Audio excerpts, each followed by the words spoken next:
और ब्रेक के बाद एक बार फिर से स्वागत आप सभी का। खबरों में आगे बढ़ते हैं और अब बात करते हैं आपके आधार कार्ड से जुड़ी हुई। जी हाँ, आपको जब भी आधार कार्ड में कुछ भी बदलाव कराना होता है तो आप आधार सेंटर जाते हैं, लंबी लाइनों में लगकर अपनी बारी का इंतजार करते हैं, पर अब ऐसा करने की जरूरत नहीं है। जी हाँ, सरकार एक नई एप्लीकेशन लेकर आई है, यानी कि अब अगर आपको अपने आधार कार्ड में कुछ भी करेक्शन कराना हो तो उसके लिए आपको आधार सेंटर जाने की जरूरत बिल्कुल नहीं होगी, बल्कि आप घर बैठे ही एप्लीकेशन के जरिए आप इसको अपडेट कर सकते हैं। दरअसल ये आधार कार्ड के लिए आधार ऐप का फुल वर्जन लॉन्च किया गया है। आखिर कौन सी है ये ऐप और कैसे काम करती है और क्या कुछ इसके फीचर्स हैं, बताएंगे आपको, साथ ही करेंगे चर्चा अपने संवाददाता से। उससे पहले आपको दिखाते हैं न्यू आधार ऐप। तो जी हाँ, न्यू आधार ऐप जो कि आधार कार्ड का जो पूरा एप्लीकेशन है वो इस समय फुल वर्जन को लॉन्च कर दिया गया है और इसके साथ ही आधार ऐप का फुल वर्जन लॉन्च करने के साथ ही यूजर फ्रेंडली है ये न्यू आधार ऐप। एम आधार ऐप की जगह ये नया ऐप ले रहा है। आधार कार्ड धारकों को इसके जरिए कहीं ना कहीं सीधे तौर पर हम देखें तो बड़ी राहत मिल रही है और पूरी तरह से ये डिजिटल है और खास तौर पर सुरक्षित है। अब आप अपने आधार कार्ड को कहीं से भी अपडेट कर सकते हैं सिर्फ मोबाइल ऐप के जरिए। डिजिटल सशक्तिकरण को बढ़ावा इस एप्लीकेशन के जरिए दिया जा रहा है। इसके साथ ही कई उपयोगी सुविधाएं भी इस एप्लीकेशन में शामिल की गई हैं।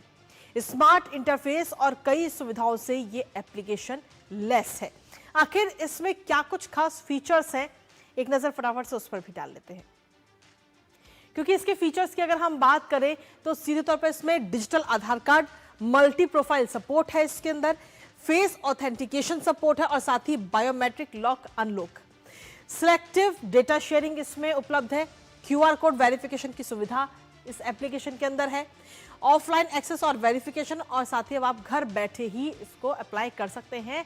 यानी कि अगर आपको अपने आधार कार्ड में अपना घर का एड्रेस चेंज कराना है, अपने मोबाइल का नंबर चेंज कराना है, ईमेल आईडी चेंज करानी है, अपना नाम चेंज कराना है, यानी कि कुछ भी अगर आपको बदलाव कराना है, अपडेट करना है अपने आधार कार्ड में, तो आपको अब आधार सेंटर जाने की जरूरत नहीं होगी। आप घर बैठे ही इस प्रोसेस को कर सकते हैं।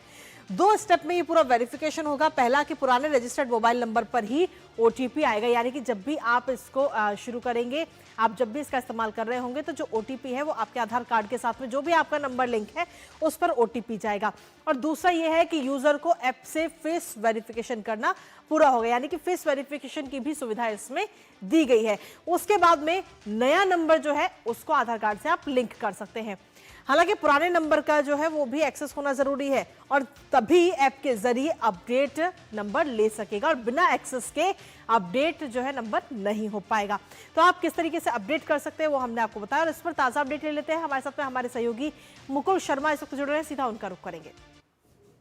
मुकुल, सीधे तौर पर अगर हम देखें तो अब आधार कार्ड में कुछ भी अपडेट करना बेहद आसान हो चुका है, क्योंकि इससे पहले हमने देखा है कि आधार सेंटर पर लंबी लंबी लाइनें लगती थी, अपनी बारी आने का इंतजार करना पड़ता था। लेकिन अब इस एप्लीकेशन के जरिए ही जो यूजर है वो घर बैठे ही अपने आधार कार्ड में कुछ भी अपडेट कर सकता है OTP के जरिए। बिल्कुल कृतिका, आपने ठीक कहा, क्योंकि जब हम डिजिटल गवर्नेंस की बात करते हैं तो उसका ये बेहतरीन उदाहरण अब हमारे सामने है। और पहले जिस तरह की जो लाइनें हैं आधार सेंटर के बाहर नज़र आती थी, काफ़ी समय लगता था और लोगों की शिकायतें भी होती थी, क्योंकि आपकी कुछ भी उम्र हो आपको जाना वहीं पर पड़ता था, लंबी लाइनें रहती थी, काफ़ी वक्त लगता था। तो वो तमाम जो मुश्किलें थी, सामने चुनौतियाँ जो आम नागरिक के सामने आती थी, उनका एक समाधान इस ऐप के ज़रिए हम देख पा रहे हैं, जिसकी शुरुआत हो चुकी है। और जैसा आपने बताया इसके जो फीचर्स हैं, किस तरीके से इसको जो उपभोक्ता हैं वो ऑपरेट कर सकेंगे। ना सिर्फ अगर देखा जाए, सबसे महत्वपूर्ण उदाहरण ये है कि एक ऐप के ज़रिए रजिस्ट्रेशन जब एक नंबर का हो जाएगा तो उसके ज़रिए आपके परिवार के जो दूसरे सदस्य हैं उनके आधार कार्ड में अगर आपको किसी तरह का बदलाव कराना है, अगर आपको उनमें पता आपको बदलना है या किस तरह का जो फ़ोटो चेंज होना है, या उसके साथ साथ जो छोटे बच्चे होते हैं उनके जो फिंगरप्रिंट्स हैं वो हम देखते हैं किस तरीके से उसमें बदलाव होता है। 5 साल बाद भी हम देखते हैं उसमें बदलाव किया जाता है शुरुआती तौर पर। तो ऐसी तमाम जो समस्याएं थीं, और ख़ासतौर से क्योंकि लगातार आधार सेंटर पर जाना और वहाँ लगातार वक्त देना, उससे पहले भी हम देखते थे किस तरीके से वहाँ भी जाकर नंबर लगवाना पड़ता था। ये तमाम समस्याएं थीं जिनका हल जो है इस ऐप के ज़रिए होता हुआ हमें नज़र आएगा। कृतिका, इसके साथ ही इस एप्लीकेशन में कई सारे बदलाव के साथ ही तो किया गया है, लेकिन इसके साथ ही जब इसमें ये सुरक्षित भी है, क्योंकि जब भी आप इसमें लॉगिन करेंगे तो आपका जो OTP है वो आपके नंबर पे जाएगा और अगर आपका नंबर उस वक्त आपके पास में नहीं है तो फेस वेरिफिकेशन के जरिए भी आप इसमें लॉगिन कर सकते हैं। तो ये 2 सुविधाएं भी सुरक्षा को ध्यान में रखते हुए दी गई हैं इस एप्लीकेशन में। बिल्कुल कृतिका, देखिए कहीं ना कहीं जो आधार बनाया गया है इस ऐप के लिए, न्यू आधार ऐप के लिए, वो यही है कि कैसे हम इसको और सुरक्षित तरीके से बना सकते हैं। जी। इससे पहले हम देखते थे कई तरह की जो खबरें हैं वो सामने आती थी, लेकिन अब ना तो वहाँ ना तो कोई धोखाधड़ी की आपको आपको डर रहेगा, बल्कि पूरे सुरक्षित तरीके से, और कई हम कह सकते हैं सिक्योरिटी लेवल जो है बहुत अच्छा इसमें रखा गया है। जिस तरीके से ओटीपी का आपने जिक्र किया कि जी। पहले आपके पास ओटीपी आएगा, उसके बाद आप करेंगे, या फिंगरप्रिंट्स की बात की जाए उसके ज़रिए आप इसे लॉक अनलॉक कर सकेंगे। जी। और उस पूरी जो हम कह सकते हैं जो पूरी प्रक्रिया है उसमें हर बार आपकी जो सिक्योरिटी लेवल है वो चेक किया जाएगा। सुरक्षा के जो मानक हैं बहुत इसमें पुख्ता रखे गए हैं, जिसमें कोशिश ये की गई है कि कहीं भी कोताही ना बरती जाए। बिल्कुल। बहुत बहुत शुक्रिया मुकुल, तमाम जानकारी और अपडेट्स हमारे साथ साझा करने के लिए, इस महत्वपूर्ण खबर से जुड़े हुए। और इसी के साथ फिलहाल मेरे साथ न्यूज़ पंच में मुझे हमारी पूरी टीम को दीजिए अनुमति।